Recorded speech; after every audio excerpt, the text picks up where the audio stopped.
말씀 속에 우리의 몸을 숨긴 채 잔망경만 내놓고 눈치를 보다가는 우리가 설 자리를 스스로 잊어버리고 만다고 하는 지극히 간단한 진리를 잊지 마시기를 바랍니다.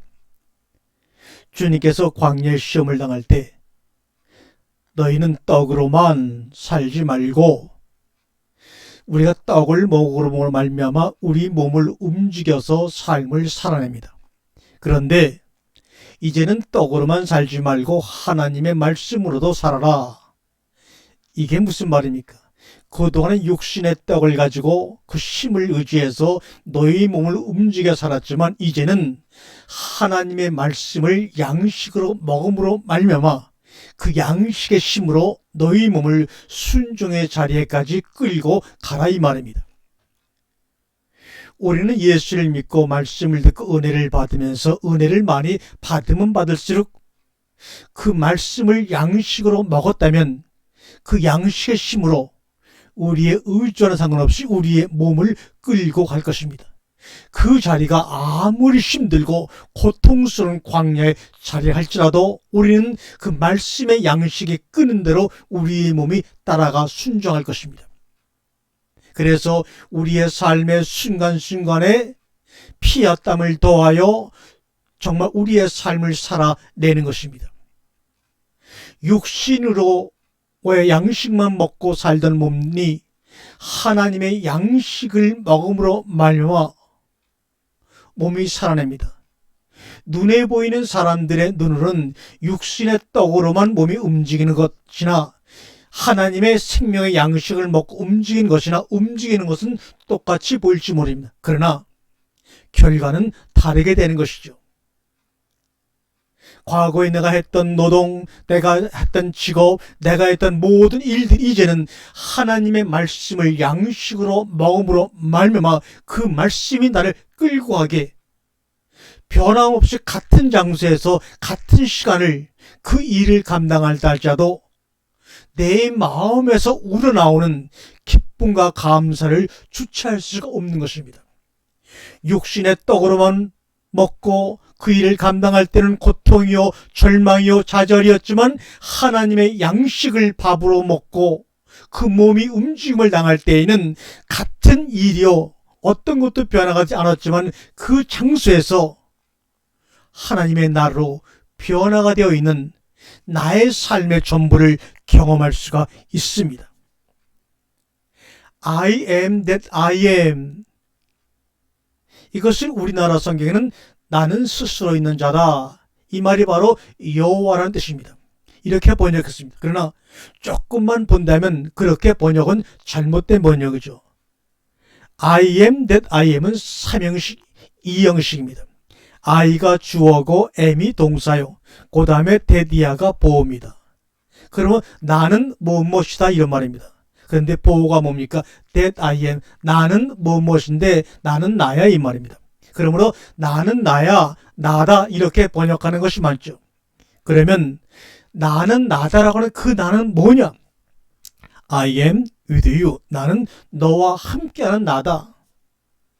I am in you. 나는 네 안에 있는 나다. 이 말입니다.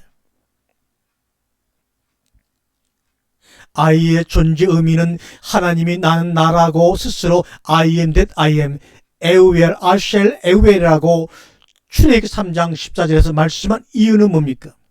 나라고 하는 존재의 의미는 with you, in you, 너와 함께 할 때, 네 안에 있을 때 내가 나야 이 말입니다.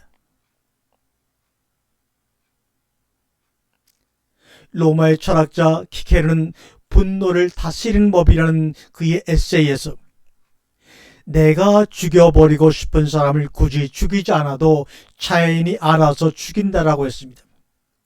죽음이 우리 인간들에게 필연이라면 그 죽음까지 가기 전에 그 중간에 벌어지는 수많은 일들은 고통스러운 것이랄지라도 숭고한 일이 될 수밖에 없겠지요.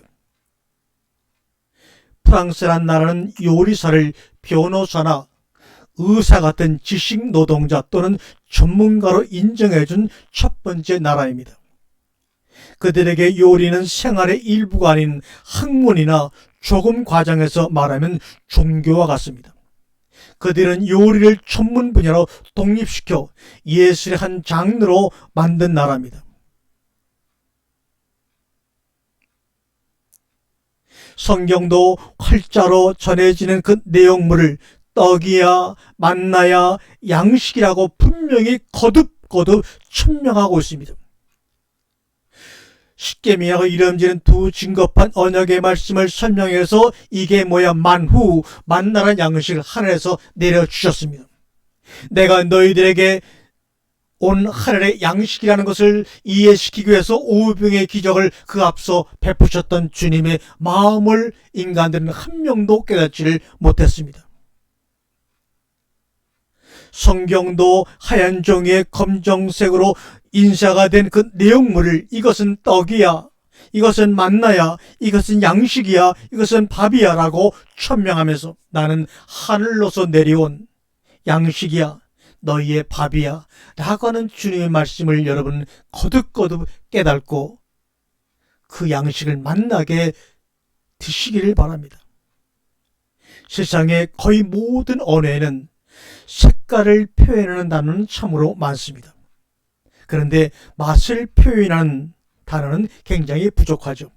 예를 들어 이 옷을 보여주면서 이게 무슨 색이야 라고 물어보면 빨간색 같이 색에 대해 직접 이야기할 수가 있습니다. 하지만 사과가 무슨 맛이야 라고 물어보면 대부분 사람들은 사과 맛이라고 밖에 설명을 할 수가 없습니다. 그래서 맛을 묘사하려면 비유법을 동원해야 합니다.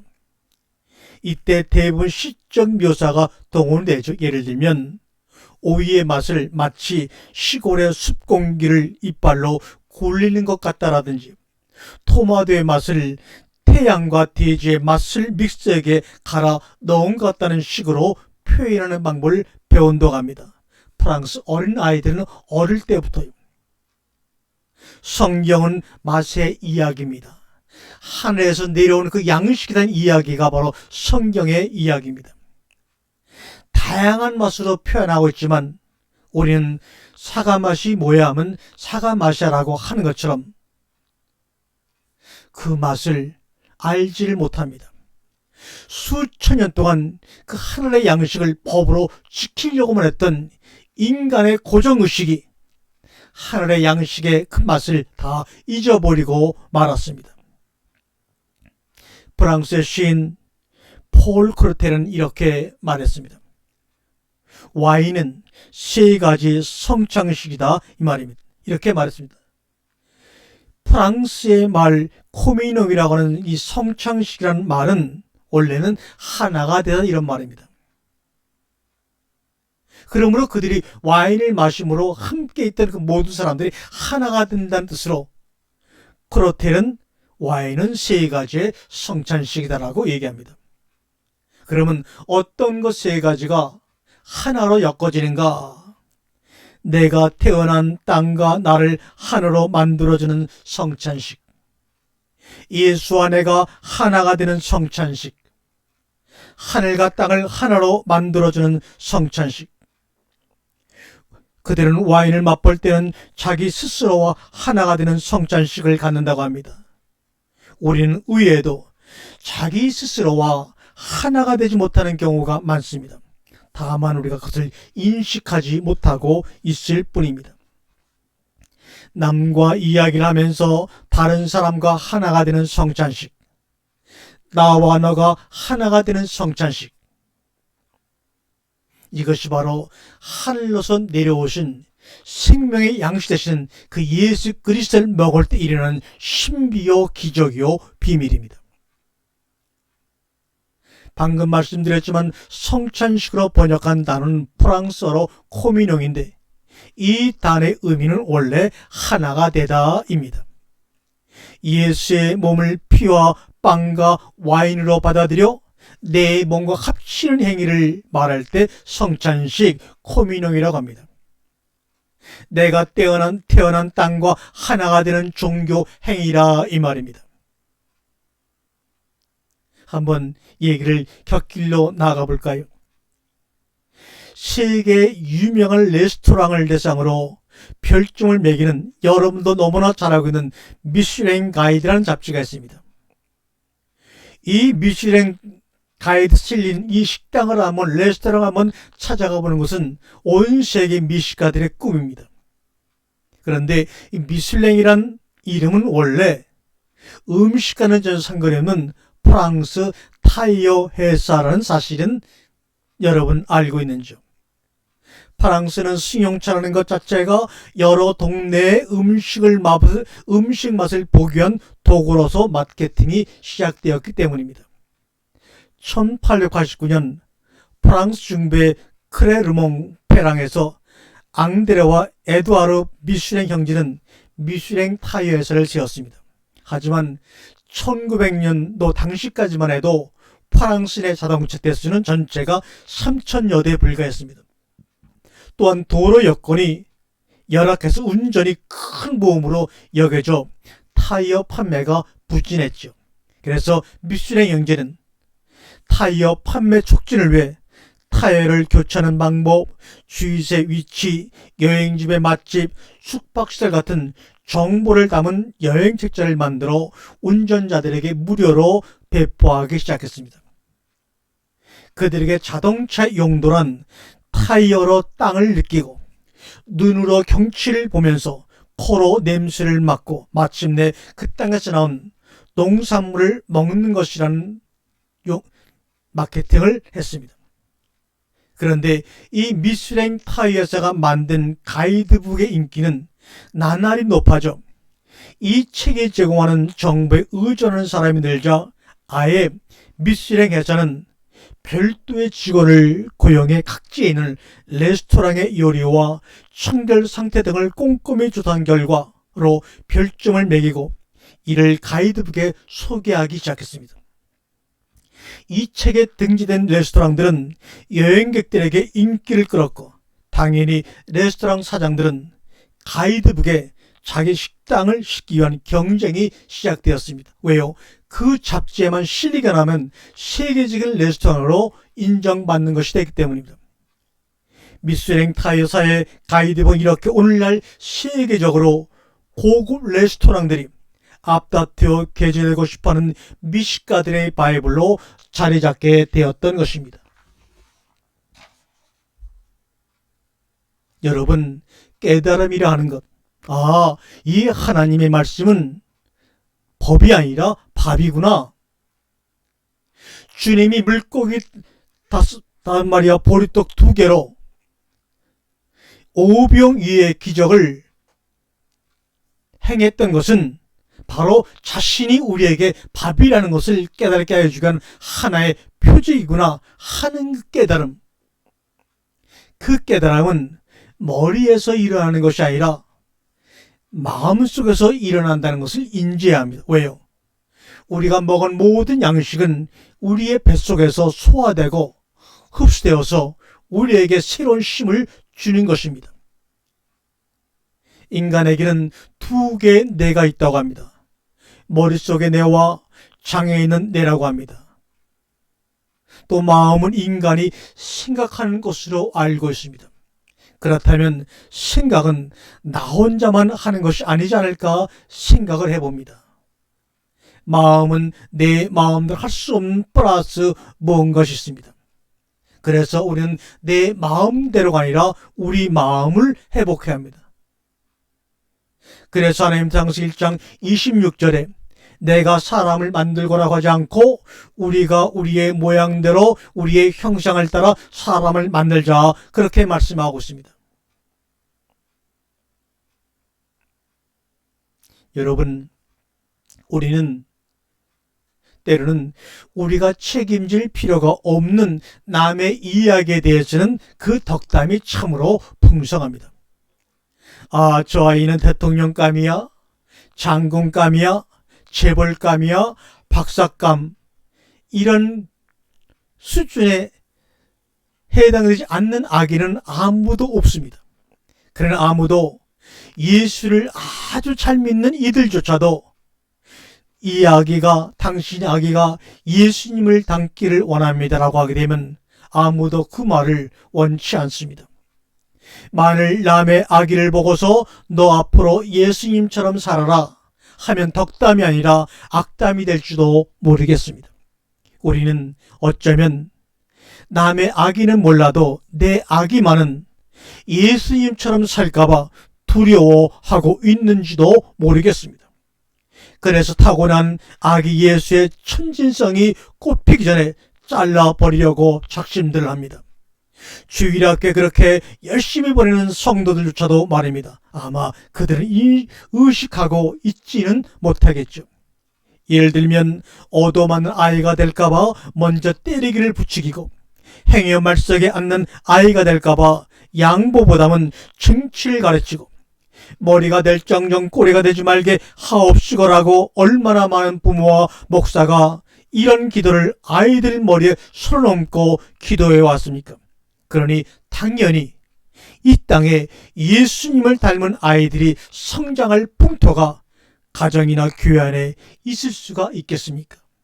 성공해서 머리가 돼서 성공하여 11조를 최고로 내는 성도가 되거라. 그래서 교회를 여러 개 지어서 헌당하는 장로가 되어라. 이렇게 부추기는 이 땅의 부모들이여, 이 땅의 목사들이여 각성하시기를 바랍니다. 박해받는 이들 편에 설까봐 남을 박해하는 걸 용기라고 말해주고 옳은 일을 위해 고뇌하게 될까봐 이익을 위해 한눈 팔지 말고 돌진하기를 응원하면서 심지어 예배조차도 그것을 이루기 위해서는 잠시 보류해도 좋다고 마음속으로 묵인하며 오히려 응원하는 부모들, 과연 그들 속에 말씀이 있을까요? 그들에게 예수는 진정 누구이며 하나님은 그들에게 무슨 의미일까요? 모든 아기들은 태어날 때 아기 예수를 닮게 태어났구만. 그래서 우리 예수님도 어린아이가 내게로 오는 것을 금하지 말라 하셨으며 천국은 어린아이와 같이 아니하면 하신 주님의 심정을 이해하시겠습니까? 예수님을 닮은 어른은 참으로 복이 드뭅니다. 있을 리가 없지요. 우리가 용이 주도하게 다 죽여버렸으니까요. 각종 설교와 가르침으로 다 죽여버리고 말았으니까요. 종교 의식으로도 말입니다. 세상 문화와 합리적인 이성으로 말입니다. 주님은 그러한 우리들에게 마태복음 5장 13절과 16절에 말씀하십니다. 너는 세상의 소금이야. 이렇게 말합니다. 이 말을 들은 우리는 펄펄 뛰면서 주님 소금이 되기보단 차라리 당신만을 바라보는 해바라기가 되게 하소서. 세상의 소금이 되기보단 당신의 말씀을 계명으로 알고 열심히 지키는 자가 되게 하소서. 이렇게 항변하면서 믿습니다 날마다 목청 높여 외치고 있지는 않습니까? 주님, 왜 하필이면 소금이 되라 하십니까? 저는 싫습니다. 저는 내가 나로 태어난 것에 대한 보람도 느끼고 싶고 또 나름으로 남의 눈에 띄는 뭔가가 되고 싶습니다. 될 수 있으면 남보다 우뚝 서서 칭찬도 받고 싶고 남들이 저를 부러워하거나 찬양하면 더욱 좋겠습니다. 꽃이고 싶고 별이고 싶고 나무이고 싶고 파도이고도 싶습니다. 세상 만물 하고 많은 것 중 하필이면 소금이라니요. 아무리 생각해도 소금이 되려고 제가 이 세상에 태어나진 않았다고 생각이 드는데요. 주님, 왜 그렇게 싫으냐고요? 아직도 제 마음 모르겠어요? 우선 소금이 소금된 보람을 느끼려면 자기 모습을 드러내지 않고 숨어 있어야 하니까요.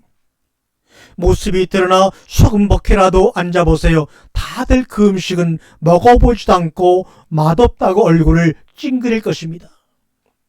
물론 소금이 모든 음식에 하다못해 단 음식까지도 알맞게 들어가야 그 맛을 제대로 낼 수 있다는 것은 압니다. 그러나 소금 그 자체로는 볼품도 없거니와 헛되어 혀의 맛을 즐기는 이는 아무도 없습니다. 그럼에도 불구하고 만약 짠맛을 잃어보세요. 주님 말씀대로 당장 버림을 받겠지요. 제 구실을 해도 인기가 없고 그 단 한 가지 구실 외엔 다른 아무 짝에도 쓸모없고 제 몸을 숨기고 남에게 스며들므로 비로소 남을 썩지 않게도 만나게도 만드는 게 되라니요. 억울해서 제가 살아온 세력이 어떤데 내가 지금까지 어떻게 견뎌왔는데 억울해서 나 그거 못하겠습니다. 어떻게 태어난 인생이고 여기까지 견디며 어렵게 왔다는 거 당신이 잘 아시잖아요. 그런데 남 좋은 일만 하라 하십니까? 저는 그 당신을 믿고 당신 말씀 속에 제 몸을 숨기고 당신만을 바라며 사는 해바라기가 되겠습니다. 주님, 절대로 다시는 소금이 되라고 마옵소서. 아멘. 이렇게 기도하고 있지 않나요? 주님의 다음 말씀은 그런데 제 허영심에 딱 들어맞습니다. 세상의 빛이라고 하셨지요. 세상의 빛이 되라고 하셨지요. 촛불 정도의 빛만 된다고 해도 얼마나 근사한 일일까요? 강화문의 촛불 집회로 대통령을 탄핵시키고 새로운 정권을 만들 정도의 힘 있는 그 작은 촛불 정도만 돼도 얼마나 좋을까요? 겸손을 떨면서 숨으려고 해도 당장 드러나고 말 테니까요. 인류는 원초적 본능으로 빛이 없이는 목숨을 유지하는 것도 불가능한 것을 알았기 때문에 빛 앞에 공고하고 빛 앞에 아양 떠는 걸로 종교의 시초를 삼았을 것입니다. 바로 그래서 불의 종교라고 하는 조로아스터교가 태어났지요. 그래서 애굽의 태양신이 만들어졌지요. 그러듯이 빛이 된다고 하는 것은 만인이 우러르고 섬기게 된다는 뜻도 되거니와 만인이 제 앞에 서서 자신을 비춰보고 부끄러워하게 될 것이라는 뜻도 되지 않겠습니까? 세상을 환하게 그리고 샅샅이 비치면서 어두움을 몰아낸다는 것은 생각만 해도 우쭐해지는 일입니다. 그러나 주님, 어떻게 빛이 되죠? 절대로 촛불이나 햇불, 등장불처럼 제 몸을 태워 빛을 내라고는 마옵소서. 어떻게 태어난 인생인데 제 몸을 태우라고 하십니까? 허나 아무리 찾아도 몸을 태우지 않고 빛을 발하는 물건은 눈에 띄지 않는군요. 우리가 거저 진정한 빛이 될 수 없는 거라면 빛이 되라는 말씀은 날마다 자기 십자가의 죽음을 그렇게 말씀하신 게 아닌가 싶습니다. 그렇다면 주님, 빛이 되는 것도 사양하겠습니다. 그 대신 저의 언행이 주님의 빛을 가리며 부전을 따라 움직이는 해바라기가 되게 하옵소서. 금력이나 권력을 따라 움직이는 해바라기가 안 되는 것만도 저로서는 얼마나 힘든 일인지 헤아려 주옵소서. 이러한 우리의 고백에 주님은 뭐라고 말씀하실까요? 우리 한번 들어보시지요. 아무도 나 예수처럼 살아라, 나를 닮아라 하는 이가 없는 이 세상에서 내가 너희에게 애초부터 소금이 되라, 너희는 세상의 빛이라고 말한 게 잘못이구나. 내 잘못이야, 내 잘못이야 하시면서 미안하시다 하실까요? 진정.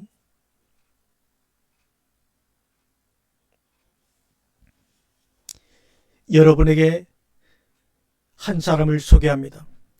우주 최초의 그리스도 세일즈맨입니다. 이 사람 바로 마태복음 26장 14절에 나온 말씀대로 너희 가운데 한 사람이 나를 배반할 거야 라고 말씀하신 그 사람입니다. 이제는 누군지 감을 잡으셨겠죠. 주님은 우리에게 세상을 향해 나의 증인이 되라고 하셨지만 세상은, 온 교회는, 믿는 성도들은 온통 예수를 파는 세일즈맨으로밖에는 안 보이니 어찌한단 말입니까? 우리가 유다를 은 30냥에 판 배반자라고 그를 향해 손가락질하지만 우리는 유다의 후계자일 뿐입니다.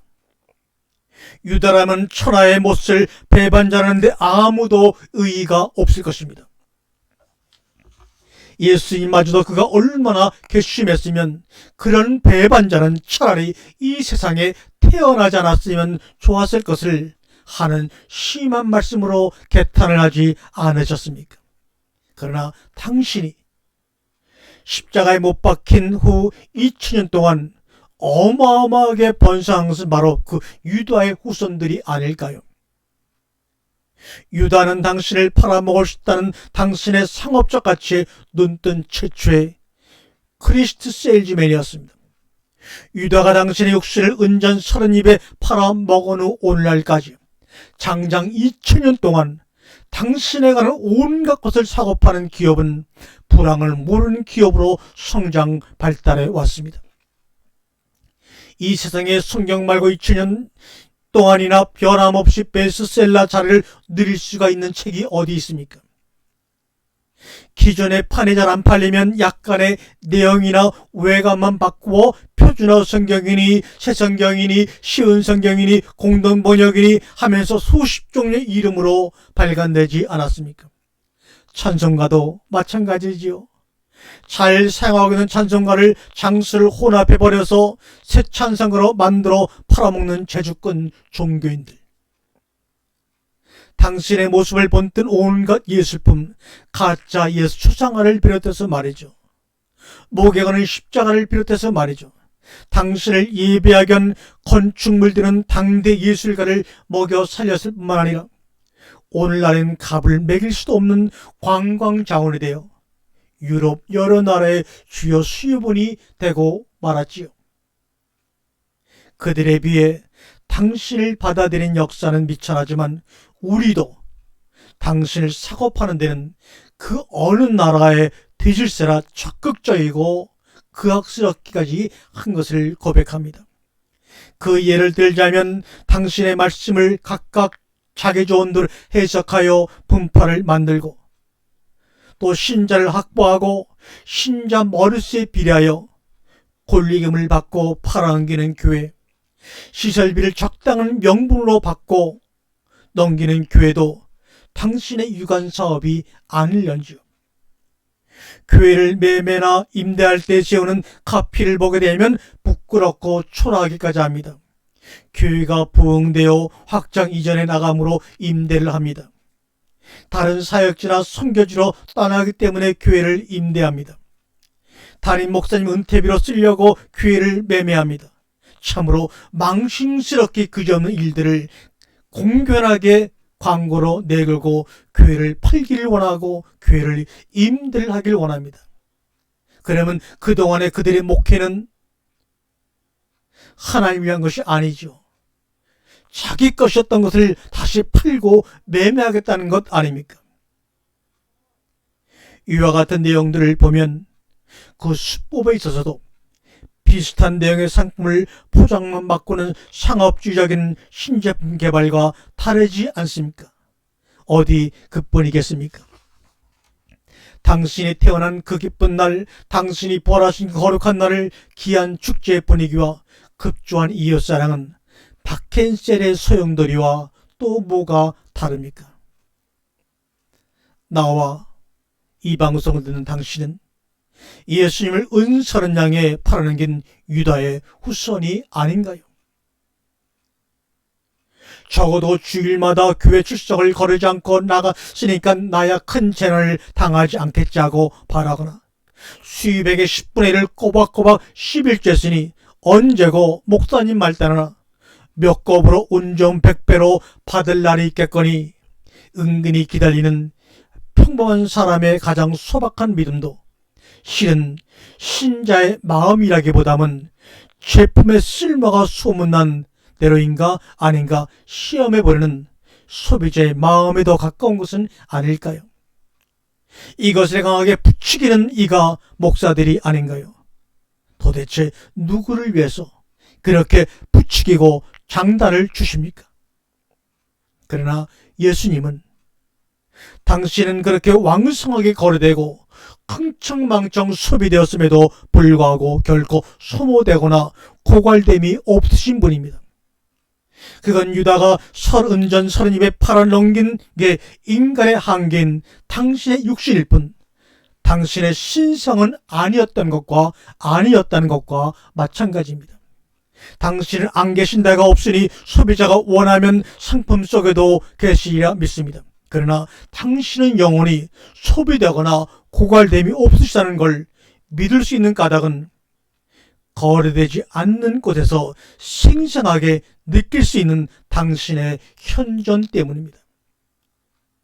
선한 사람이 근면한 노동으로 얻은 소박한 식사를 앞에 두고 마음으로부터 우러나 올리는 감사기도 속에도 당신은 기꺼이 계시거니와 기름진 음식과 좋은 술을 배가 터지게 먹고 마셨음에도 불구하고 깊은 밤 정신의 갈증과 절망을 이기지 못해 필사적으로 마음의 둔해질을 하는 이에게도 마르지 않는 샘물이 되어 현존하고 계십니다.